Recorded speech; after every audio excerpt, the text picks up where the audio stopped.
أعوذ بالله من الشيطان الرجيم. بسم الله الرحمن الرحيم.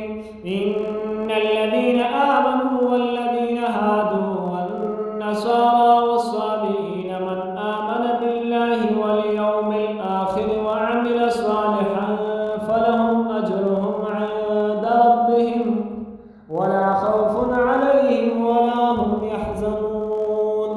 وإذ أخذنا ميثاقكم ورفعنا فوقكم الطور خذوا ما آتيناكم بقوة واذكروا ما فيه لعلكم تتقون ثم توليتم من بعد ذلك فلولا فضل الله عليكم ورحمته لكنتم من الخاسرين.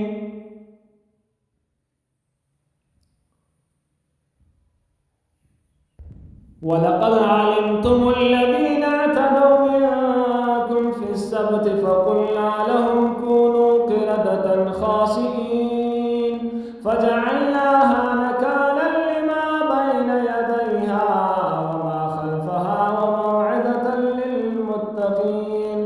وإذ قال موسى لقومه إن الله يأمركم أن تذبحوا بقرة قالوا أتتخذنا هزوا قال أعوذ بالله أن أكون من الجاهلين.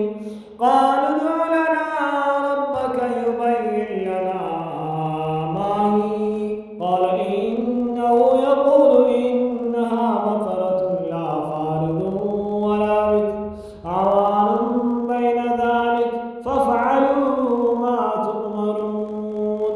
قالوا ادع لنا ربك يبين لنا ما لونها قال إنه يقول إنها بقرة صفراء فاقع لونها تسر الناظرين. قالوا ادع لنا ربك يبين لنا ما هي إن البقرة شابه علينا وإنا إن شاء الله لمهتدون.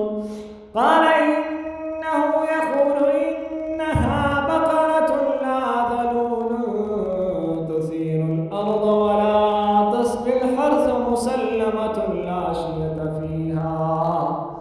قالوا الآن جئت بالحق فذبحوها وما كانوا يفعلون. صدق الله